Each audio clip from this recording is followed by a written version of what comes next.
नमस्कार. Savita smart cooking recipe मराठीमध्ये तुम्हा सर्वांचं खूप खूप स्वागत आहे. तर बिर्याणी म्हटलं की सर्वांच्याच तोंडाला पाणी सुटते. पण आजची आपली बिर्याणी आहे व्हेज बिर्याणी म्हणजेच फणस बिर्याणी, कटहल बिर्याणी, जॅकफ्रूट बिर्याणी आणि ही टेस्टला सेम नॉनव्हेज बिर्याणीसारखी वाटते. तर बनवायला पण खूप सोपी आहे, ही खूप डिफिकल्ट नाही आहे आणि खूप छान बनते. तर नक्की करून बघा ही रेसिपी. आणि मी पूर्णपणे स्टेप बाय स्टेप सांगणार आहे बिर्याणी, त्यामुळे व्हिडिओ स्किप न करता पूर्णपणे बघा. आणि माझ्या चॅनलवर जर नवीन असाल तर प्लीज सबस्क्राईब करा आणि बेल आयकॉन प्रेस करा, म्हणजे मी रेसिपी अपलोड केली की तुमच्याकडे नोटिफिकेशन येऊन जाणार. तर चला मग सुरू करूया आपली आजच्या बिर्याणीला, जी आहे व्हेज बिर्याणी.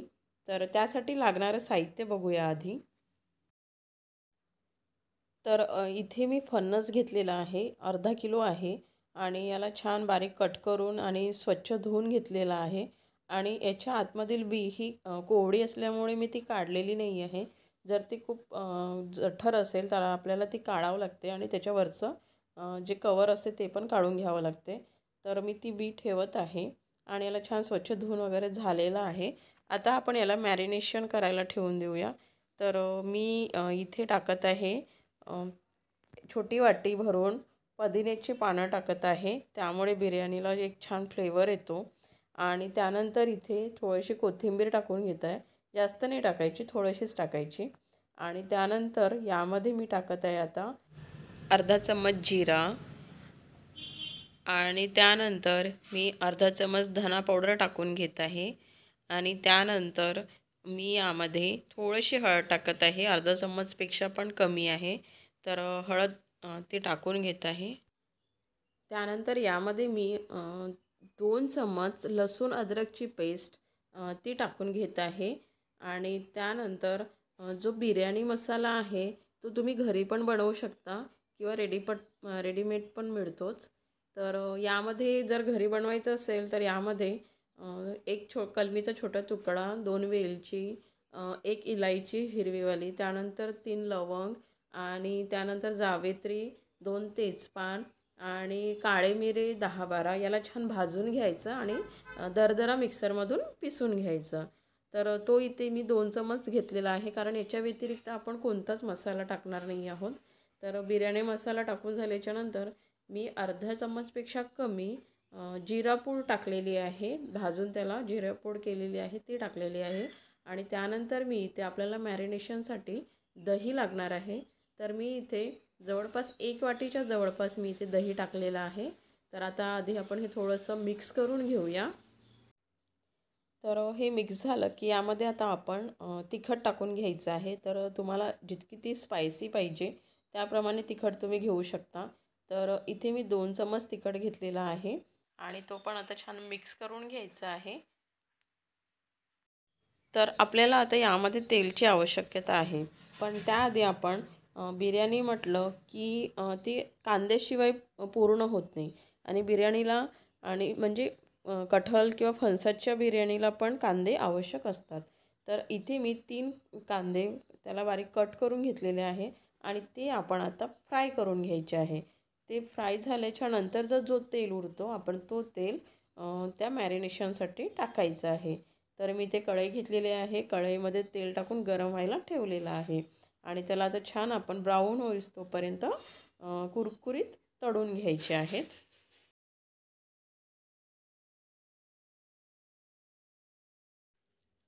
तर इथे आता आपले कांदे तळून झालेले आहे. मी एका प्लेटमध्ये ते काढून घेते, खाली टिश्यू टाकून घेतलेला आहे. आता आपण जो तेल कांदे तळलेला तेल आहे तोच तेल आपण मॅरिनेशनसाठी टाकून घ्यायचं आहे. तर मी इथे 1 वाटी तेल घेतलेलं आहे, कारण आपल्याला ग्रेव्ही पण बाहेर काढायची आहे, त्यामुळे मी थोडंसं तेल जास्तच घेतलेलं आहे. तर 1 वाटी तेल इथे मी टाकून घेतलं आहे आणि आता याला आपण छान मिक्स करून घ्यायचं. आणि मिक्स झालं की यानंतर याला आपण अर्धा पाऊण तास याला मॅरिनेशनसाठी ठेवायचं आहे, कारण दही आपण टाकलं आहे तर तो दही फणसमध्ये मुरायला वेळ लागतो. तो मुरला की खूप टेस्ट छान येते. तर मी ते अर्धा पाऊण तास याला आता मॅरिनेशनसाठी ठेवत आहे. तर आपलं फणस मॅरिनेशन होतपर्यंत आपण तांदूळ जे आहे ते भिजत ठेवून द्यायचं. तर त्यामुळे काय होते, तांदूळ छान फुलतो पण. तर मी इथे अर्धा किलो बासमती तांदूळ घेतलेला आहे. तर त्याला आता आपण छान स्वच्छ पाण्याने धुवून घ्यायचं आणि मग पाणी निथळून तो 15 मिनटं त्याला बाजूला ठेवून द्यायचं. तर फणस मॅरिनेशन साठी ठेवून आता अर्धा तास झालेला आहे. अर्धा तासपेक्षा थोडं जास्तच झालं आहे. पाऊण तास वगैरे झाला असणार. तर आता आपण याला फोडणी टाकून घेऊया. तर यासाठी आपल्याला फक्त इथे मी 3 कांदे त्याचे स्लाईस कट करून घेतलेले आहे. खूप बारीक चॉप नाही करायचं याला, तर याचे स्लाइसेस ठेवायचे. तर बिर्याणी बनवण्यासाठी आपण जो पॉट किंवा गंज किंवा कढई वापरतो, तो खाली त्याचा बेस हा थोडा जाड असावा, म्हणजे जेणेकरून ती खाली लागणार नाही, जळणार नाही.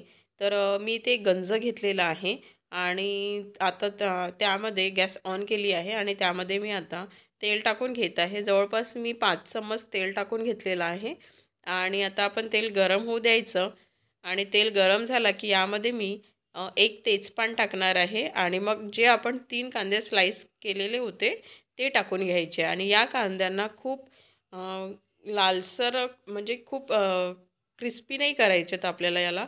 तर याला थोडंसं लालसर होतपर्यंतच शिजू द्यायचं आहे. तर आता कांदे इथे छान झालेले आहे आणि आता आपण जो फणस मॅरिनेट करून ठेवलेला होता तो इथे टाकून घ्यायचा आहे आणि छान ढवळून घ्यायचं, याला खालीवर करून घ्यायचं आणि याला 5 मिनटं असंच मिडियम गॅसवर शिजवून घ्यायचं. तर इथे आता 5 मिनटं झालेले आहे आणि आता आपण यामध्ये मीठ ॲड करणार आहोत, कारण आतापर्यंत आपण कुठेही मीठ टाकलेलं नाही आहे. तर मी इथे आता 1-1.5 चम्मच मीठ ॲड करून घेते आणि तो पण छान ढवळून घेते आणि आणि झाकण लावून घेते आणि याला आपण 5 मिनटं असं द्यायचं आहे, कारण आपण मीठ टाकलेलं आहे तर ते मीठ यामध्ये मुरलं पाहिजे. आणि त्यानंतर आपण मग याला शिजण्यासाठी जर पाण्याची आवश्यकता असली तर ते आपण टाकून घेऊया. तर आता आपण एका बाजूला आपले राईस पण स्टीम करायला ठेवून द्यायचं आहे. तर मी यामध्ये आता अ, पाणी घेतलेलं आहे. जवळपास जेवढं आपण तांदूळ घेतलं त्याच्या दुप्पट आणि थोडंसं एक्स्ट्रा 1 ग्लास असं मी पाणी टाकलेलं आहे. म्हणजे 6-7 ग्लास मी इथे पाणी घेतलेलं आहे. आणि तो पाणी गरम झालं की यामध्ये मी आता 1 तेजपान आणि 1 दालचिनीचा तुकडा, 2 मोठी वेलची, 1 हिरवी वेलची, 2 लवंग आणि 10 काळे मिरे घेतलेले आहे. ते खडे मसाले यामध्ये टाकून घ्यायचे आहेत आणि मीठ टाकून घ्यायचं आहे. तर जवळपास मी यामध्ये 2 चम्मच मीठ टाकत आहे, कारण पाणी जास्त असल्यामुळे मीठ जास्त लागतो. तर 2 चम्मच मी इथे मीठ टाकून घेते आणि याला आता एक छान उकळी येऊ द्यायची आहे. उकड आली की यामध्ये आपण आता जो तांदूळ आपण धुवून स्वच्छ करून ठेवलेला होता बाजूला 15 मिनटासाठी, तर तो तांदूळ यामध्ये टाकून घ्यायचा आहे आणि त्याला आपल्याला 80% कुक करून घ्यायचं आहे. पूर्णपणे त्याला शिजू नाही द्यायचं आहे. तर थोडा आतील एक दाणा त्याचा कच्चा असला पाहिजे, असं 80% त्याला शिजवून घ्यायचं आहे. तर इथे आपला राईस आता झालेला आहे. तर आपण आता हा काढून घेऊया. तर अशा भांड्यामध्ये काढायचं जिथून पाणी पटकन बाहेर निघून जाणार, पाणी पकडून राहणार नाही. जर पाणी पकडून राहिलं तर तो तिथल्या तिथे शिजत असतो. तर त्यामुळे मी इथे चाळणमध्ये आणि या बाउलमध्ये काढून घेते. आणि आपण हा पाणी फेकायचं नाही, आपल्याला फणसच्या ग्रेव्हीसाठी पाहिजे आहे. तर आपण शिजताना त्यामध्ये यूज करणार आहोत. तर असंच मी इथे दोन्ही 2 बाउलमध्ये, एक चाळणमध्ये आणि एक पॉटमध्ये मी इथे तांदूळ काढलेले आहे आणि ते आता पूर्णपणे त्याचं पाणी निथळून जाणार आणि मग आपल्याला कलर करायला पण इझी जाते. तर या पद्धतीने तांदूळ अलग काढून ठेवायचं. फणसला आता आपण 5 मिनटं शिजवायला ठेवलेलं होतं. तर छान त्याला ग्रेव्ही पण सुटलेली आहे. पण आपल्याला थोडीशी ग्रेव्ही काढायची असल्यामुळे मी आता यामध्ये 2 वाट्या पाणी, जो तांदूळ राईस आपण स्टीम केलेला होता तोच इथे मी टाकून घेत आहे. 2 वाट्या इथे पाणी ॲड करते आणि याला फक्त एक उकळ येऊ देते आणि मग आपले फणस ग्रेव्ही तयार होणार. तर आपला इथे फणस पण छान उकळलेला आहे, ग्रेव्ही पण छान झालेली आहे. तर आता आपण एका प्लेटमध्ये ग्रेव्ही आणि काही 1-2 पिसं फणसचे काढून घेऊया आणि त्यानंतर आपल्याला राईस यामध्ये टाकायचा आहे. तर हा छान शिजलेला पण आहे. तर त्याआधी आपल्याला राईसमध्ये कलर टाकून घ्यायचे आहे. तर मी यामध्ये ग्रीन, रेड आणि थोडंसं येलो कलर टाकणार आहे आणि थोडेसे मी व्हाईट राईस, व्हाईट तांदूळ मी बाजूला काढून ठेवते आणि 3 कलर करायचे असल्यामुळे मी हे 3 भागामध्ये डिवाईड केलेले आहे आणि फूड कलर टाकून घेत आहे यामध्ये.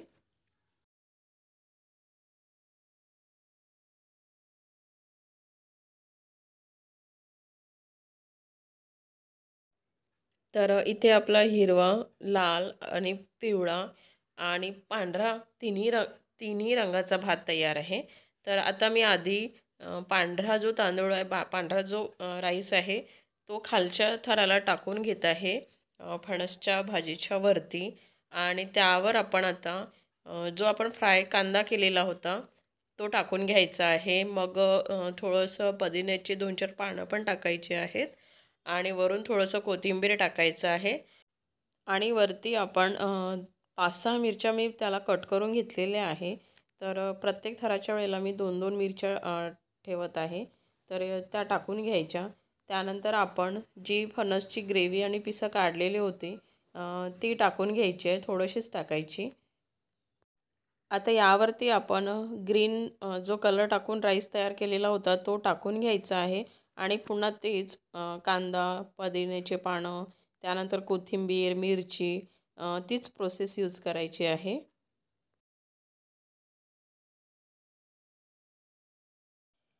आता आपण जो येलो कलर आणि रेड कलर केलेला राईस आहे तो पण टाकून घ्यायचा आहे आणि वरती कांदा, कोथिंबीर, पुदिन्याचे पानं ठेवून द्यायचे आहे आणि त्यानंतर तुम्ही यावर थोडंसं केवडा टाकू शकता. तर केवडा फक्त 2-3च थेंब टाकायचं, खूप नाही टाकायचं आणि वरून आपण 2 चमच तूप टाकणार आहोत. कारण याच्यामध्ये फॅट नसल्यामुळे आपण 2 चमच तूप टाकत आहोत आणि मग आपण याला लावायला ठेवायचं.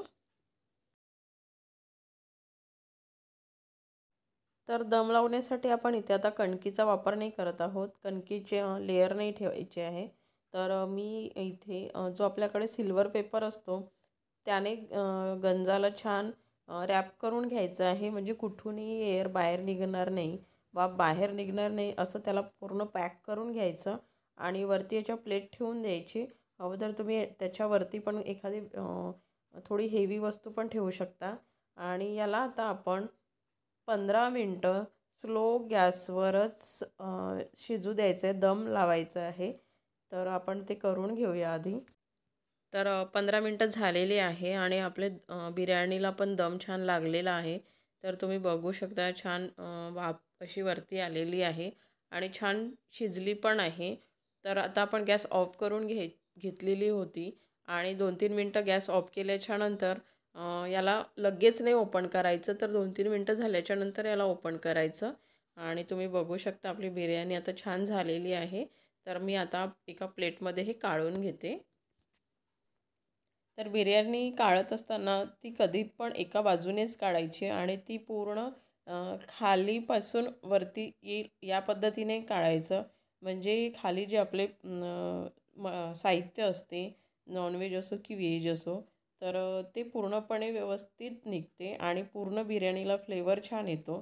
तर त्या पद्धतीने आपण काढून घेऊया आणि तुम्ही बघू शकता छान 3 लेयरमध्ये आपली बिर्याणी झालेली आहे आणि स्मेल पण खूप छान येत आहे. तर आपली इथे फणस बिर्याणी प्लेट तयार आहे आणि मी जी थोडीशी ग्रेव्ही उरलेली होती ती पण प्लेटमध्ये बाजूला दिलेली आहे. तर अशा छान छान रेसिपीज बघण्यासाठी माझ्या चॅनलला अजूनपर्यंत सबस्क्राईब केलेलं नसेल तर प्लीज सबस्क्राईब करा. रेसिपी कशी वाटली ते नक्की मला कमेंट्स करून कळवा आणि बेल आयकॉन प्रेस करा जेणेकरून मी रेसिपी टाकली की नोटिफिकेशन तुम्हाला येणार आणि ही रेसिपी नक्की करून बघा. ही जे नॉनव्हेज खात नाही त्यांच्यासाठी तर खूप छान आणि टेस्टी अशी डिश आहे. बाकी व्हिडिओला लाईक, शेअर, कमेंट्स करा. Thank you for watching.